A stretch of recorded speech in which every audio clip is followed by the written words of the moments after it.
You are listening to Out of the Darkness by Clarissa Clarke. When we left Alec, he was snuggled up in a colossal, cushy chair, trying to see if he could sleep in a dream.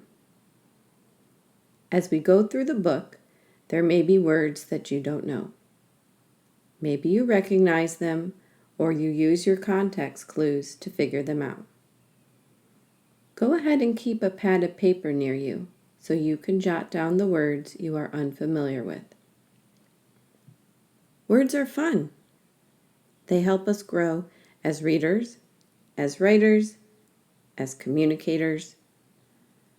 Who wouldn't want to tell their younger sibling, "You are a colossal sweetheart"? I have no idea if that's the right way to use colossal, so we really should look it up. While you grab your pen and paper, I'm going to dive into Surprised and Intrigued, Chapter 2. Alec brought his arm up to cover his eyes. He wanted a few more minutes to sleep. His rumbling stomach wanted him to wake up. It forced his thoughts toward breakfast and his feet out of bed. Ouch! He focused on the table kissing his shin, on the books that had toppled. His eyes swept the room while his mind argued that this couldn't be a dream. Stunned, he stooped to straighten the books. He had been told that his imagination worked overtime. In fact, his teacher recently had a conference with his parents.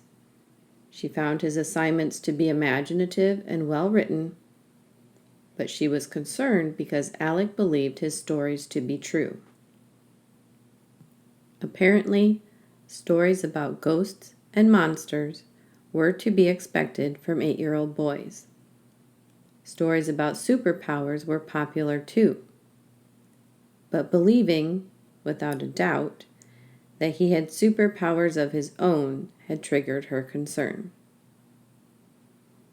Alec sighed and blinked the tears out of his eyes. Looking down, he saw that he was holding the last displaced book. Wondering what story it had to tell, he held the lime green book up in front of him, searching for its title. Surprised and intrigued, he found himself flipping to the first page. Earth, Its History, a Work in Progress. In the very early beginning, the planet known by humans as Earth was utilized by foreign races as an experimental zoo where they strove to create the perfect physical form. Some races desired larger space for their brain as they worked toward increased intelligence and mental abilities. Larger bone structure was preferred by those who sought muscle development and physical power. Dinosaurs were the result of genetic programs to create forms with extreme physical traits and weak brains that would keep them subservient to their masters. They were destroyed when it was determined that they were incapable of mental communication and therefore could not serve their masters' needs. Later, alien races lived alongside humans in the third or physical dimension on Earth. Using emotion such as pain, greed, anger, self-pity, and fear caused humans to create chemicals and hormones that the aliens could utilize. They were also able to drain the negative energy streaming from humans, using it to rejuvenate and energize their physical forms. Mind control techniques were perfected during this era in the Earth's history, allowing aliens to alter human memories. Aliens also became adept at manipulating humans while they were sleeping.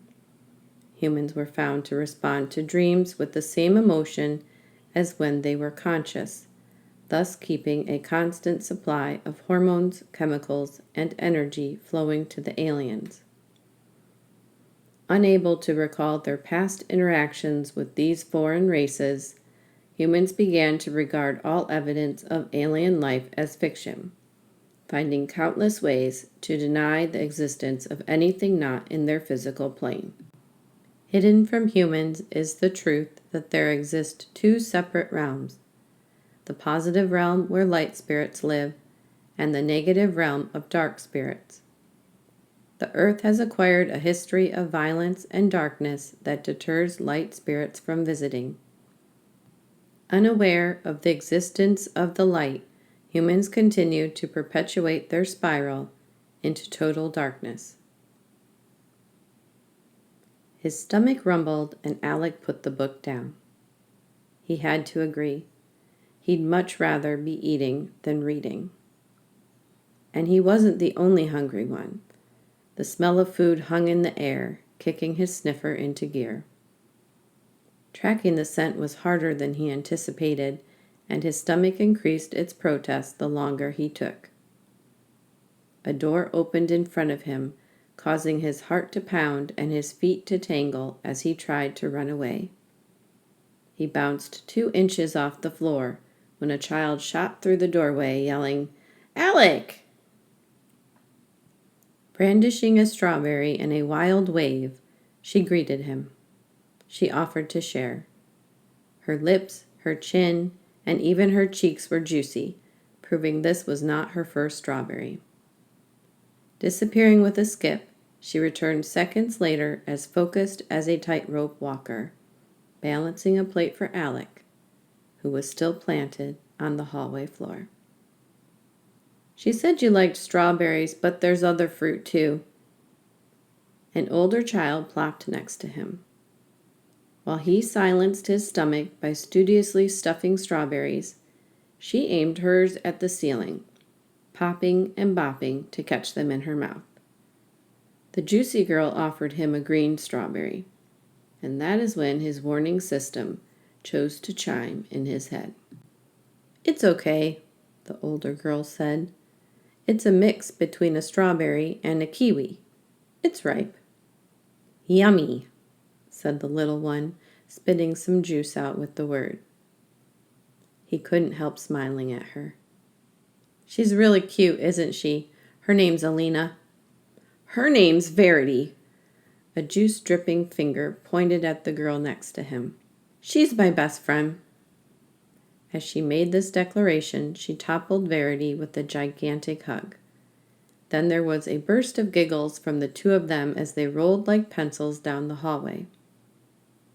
So surprised was he by them that Alec hadn't moved from his spot on the floor. He was done trying to think this through. It didn't make sense. These were human girls. They looked human, they talked human, they giggled human. "Do you want to play with us?" Alina ran up to ask him. He followed her into the breakfast room, looking over the table of food that seemed ready to feed 20. He tried a strawberry-kiwi and immediately reached for another one, only to freeze mid-reach, mid-swallow, and mid-breath, for he was being watched by 1,000,000 gorillas. He really didn't breathe or move. He simply stood there as he was until Alina came and pulled on his hand. The 1,000,000 gorillas were, in actuality, 5. And they weren't gorillas. They were a race of ape-like beings known as Zambosians. Their bodies were covered with wonderfully white hair, and they glowed, sparkled, with that dazzling light Alec had been searching for. When he saw the light, he relaxed, and even smiled down at Alina, who was still tugging on his hand. She was as patient as his stomach when it was hungry. "They won't hurt you."